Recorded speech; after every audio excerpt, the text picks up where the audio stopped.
बिस्मिल्लाहिर्रहमानिर्रहीम अस्सलामु अलैकुम। एक्सरसाइज नंबर 1.6 क्वेश्चन नंबर 1 के पहले दो पार्ट्स हम सॉल्व कर चुके हैं। आज हमने क्वेश्चन नंबर 1 का पार्ट 3 देखना है। क्वेश्चन वही है, solve the following system of linear equations using inversion method. तो लीनियर इक्वेशंस गिवन हैं, लीनियर इक्वेशन का सिस्टम यानी एक से ज़्यादा इक्वेशंस हैं हमारे पास, और हमने क्या करना है, इन्वर्स के मेथड का इस्तेमाल करते हुए इसको सिंप्लीफाई करना है। यानी यहाँ पे जो हमारे पास वेरिएबल्स इस्तेमाल हुए हैं हमने उनकी वैल्यूज़ को फाइंड आउट करना है। यहाँ पर एक्स वाई और यहाँ पर भी एक्स वाई, एक्स और वाई की वैल्यूज़ को हमने फाइंड आउट करना है। तो आइए चलते हैं सवाल के सलूशन की तरफ। जी, सवाल का बाकायदा आगाज़ करते हैं। सबसे पहले हमने कौन सा काम करना है, इसको मैट्रिक्स की फॉर्म में लिखना है। तो इनको कन्वर्ट करते हैं मैट्रिक्स की फॉर्म में। जी, सबसे पहले इनको मैट्रिक्स की फॉर्म में कन्वर्ट करते हैं। एक्स का वेरिएबल क्या चीज़ है हमारे पास, 1, वाई का 2, यहाँ पे एक्स का ये 2 और यहाँ वाई का 3। वेरिएबल कौन कौन से इस्तेमाल हुए हमारे पास, एक्स और वाई, तो ये एक अलग मैट्रिक्स की फॉर्म में आ जाएंगे। और राइट हैंड साइड पे हमारे पास इक्वल की क्या चीज़ है, एक है 1 और दूसरा है हमारे पास 5/2। तो इन मैट्रिक्स को नाम दे दें, इसको दें ए, इसको दे दें कैपिटल एक्स और ये हो जाएगा कैपिटल बी। अब हमारे पास ये इक्वेशन बन जाएगी a x is equal to b. अब हमने चूंकि एक्स की वैल्यू फाइंड आउट करनी है तो ए हमने इससे हटाना है, यहाँ से इसको शिफ्ट करना है, तो दूसरी तरफ इसको शिफ्ट कर लें डायरेक्ट, या आप यूँ भी कर सकते हैं कि दोनों तरफ ए का इन्वर्स मल्टीप्लाई कर लें। तो ए इन्वर्स और ए यहाँ पे कैंसिल आउट हो जाएंगे। तो आप यहाँ पे लिख लें multiplying A inverse on both sides, ये आ जाएगा हमारे पास A inverse into A into x, और यहाँ पर भी ए इन्वर्स आप बी के साथ मल्टीप्लाई कर लें। ख्याल रहे कि ये ए इन्वर्स आपने बी के स्टार्ट में लिखना है, क्योंकि हमें पता है कि कम्यूटेटिव लॉ मल्टीप्लिकेशन में मैट्रिसेस में होल्ड नहीं करता। तो ए इन्वर्स और ए आपस में यहाँ पे कैंसिल आउट हो जाएंगे। अब हमारे पास क्या बचे, यहाँ पे x is equal to a inverse into B.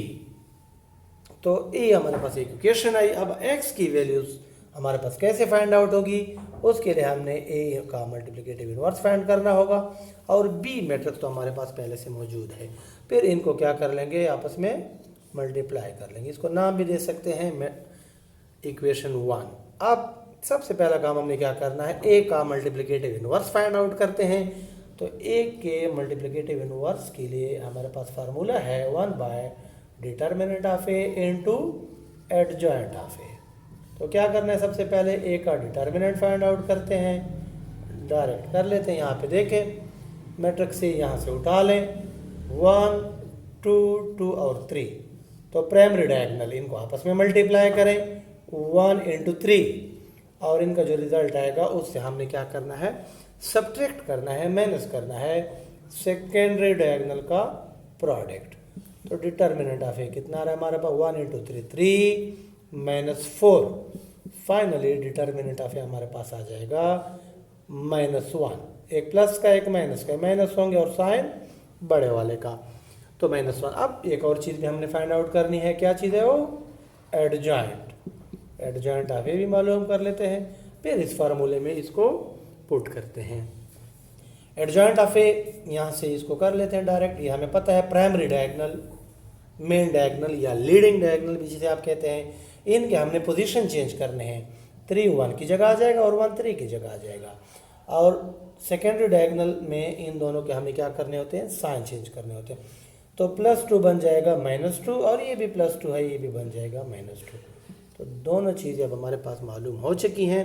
अब हमने क्या करना है, इन दोनों वैल्यूज़ को इस फार्मूले में पुट कर लेना है। ए इनवर्स का फार्मूला है हमारे पास 1/डिटर्मिनेंट ऑफ ए, हमारे पास कितना आया था, -1, और उसके बाद है एडजॉइंट। एडजॉइंट भी हम मालूम कर चुके हैं, 3 -2 और 1। अब हमारे पास ए का मल्टीप्लिकेटिव इनवर्स भी मालूम हो गया, और मैट्रिक्स भी हमारे पास मौजूद है। अब हम क्या करते हैं, इक्वेशन 1 का दोबारा इस्तेमाल करते हैं, और यहाँ से इन दोनों को मल्टीप्लाई करके एक्स की वैल्यूज़ को फाइनली निकाल लेते हैं। जी। तो इक्वेशन 1 का दोबारा इस्तेमाल करते हैं। x is equal to a inverse b है हमारे पास, a का मल्टीप्लिकेटिव इनवर्स यहाँ पे हमारे पास आ चुका है 1/-1 इंटू 3 -2 और 1, और इसके साथ मैट्रिक्स बी भी हमारे पास पहले से मौजूद है, वो है हमारे पास 1 और इसके साथ है 5/2। तो इनको आपस में मल्टीप्लाई करते हैं और हमारे पास x जो मैट्रिक्स है उनकी वैल्यूज हमारे पास आ जाएंगी। तो इनको आप मल्टीप्लाई कर लेते हैं, इसको फिलहाल इसी तरह आने देते हैं और मैट्रिक्स को मल्टीप्लाई करते हैं। तो फर्स्ट रो फर्स्ट कॉलम 3 × 1, 3 × 1, दरमियान में हमें पता है प्लस आता है, तो -2 × 5/2। अब फर्स्ट रो सेकंड कॉलम या फर्स्ट रो थर्ड कॉलम आगे हमारे पास कुछ नहीं है, तो इसको यहीं पे क्लोज कर लेते हैं।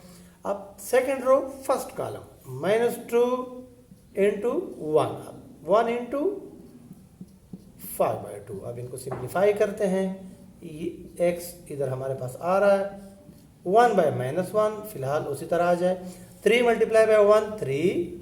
अब यहाँ पे देखें ये 2 डिवीजन में है, मल्टीप्लिकेशन में है, तो ये आपस में कैंसल आउट हो सकते हैं। प्लस ×- और 5 × 1 यहाँ पे अगर आप लगाएं तो ये हमारे पास 5 आ जाएगा, -2 × 1 ये आ जाएगा -2। अब यहाँ पे देखें दरमियान में प्लस 1 × 5 5 और नीचे हमारे पास 2 उसी तरह आ रहा है। अब अगले स्टेप में 1/-1 उसी तरह आने दें, 3 - 5, 3 - 5 कितना आएगा, एक प्लस का एक माइनस का है, माइनस होंगे और साइन बड़े वाले का, तो ये आ जाएगा -2। अब यहाँ पे दरमियान में प्लस है, अब हमें पता है कि दरमियान में प्लस या माइनस हो और चीज़ हमारे पास कोई भी नंबर हमारे पास फ्रैक्शन में आ जाए, बट्टे में आ जाए, तो हम क्या करते हैं उनका एलसीएम लेते हैं। अब फर्ज करें इसके नीचे भी कुछ नहीं है तो 1 है, अब इनका एलसीएम हम यहाँ पे साइड पे ले लेते हैं, कितना आएगा 2 इनका एलसीएम आ जाएगा। अब फर्स्ट टर्म कौन सी है, पहला टुकड़ा उठाएं -2/1 और उसको एलसीएम से मल्टीप्लाई करें, तो 2 × 2 4 प्लस × माइनस, तो ये आ जाएगा -4। अब दूसरी टर्म कौन सी है हमारे पास 5/2, इसको भी आप एलसीएम से मल्टीप्लाई कर लें, 2 और 2 आपस में कैंसिल आउट हो जाएंगे, 5 × 1 ये आ जाएगा हमारे पास प्लस का 5। तो ये सारा प्रोसेस हम यहाँ पर भी कर लेते हैं। 2 एलसीएम आया था, यहाँ से -4 बचा और वहाँ से हमारे पास 2 और 2 चूँकि कैंसिल आउट हो गए, तो ये प्लस का 5 बचा।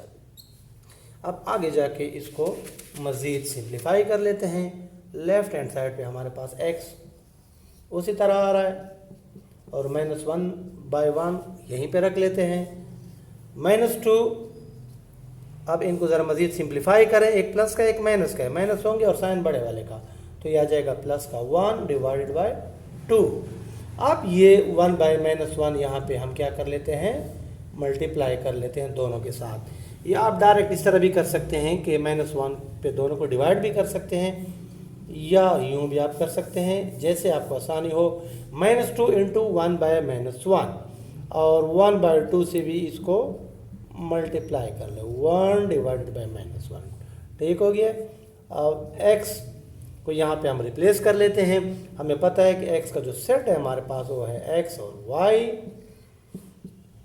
अब 2 × 1 ये माइनस और माइनस आपस में काट लें तो कितना आ जाएगा हमारे पास, ये 2, 1 × 1 1, 2 × 1 ये आ जाएगा 2 प्लस × माइनस। तो यहाँ पे देखें x की वैल्यू हमारे पास कितनी आई, सो देयरफॉर कोई भी वर्ड आप यहाँ पे इस्तेमाल कर लें, x हमारे पास आया 2 और y हमारे पास आया -1/2। तो x की वैल्यू हमारे पास 2, y की 1/2। तो शुरू में सबसे पहले जो इक्वेशन वहाँ पे क्वेश्चन में दी हुई थी x + 2y = 1 और 2x + 3y = 5/2, तो उसमें अगर आप x और y की वैल्यू ये वैल्यूज पुट करेंगे तो आपके पास इक्वेशंस जो हैं वो लेफ़्ट और राइट आपके पास बराबर आएंगे। तो उम्मीद करते हैं कि आपको आज के लेक्चर की समझ आ गई होगी। बहुत जल्द इंशाल्लाह नेक्स्ट लेक्चर के साथ दोबारा आपकी खिदमत में हाजिर होगी। तब तक के लिए अल्लाह हाफिज़।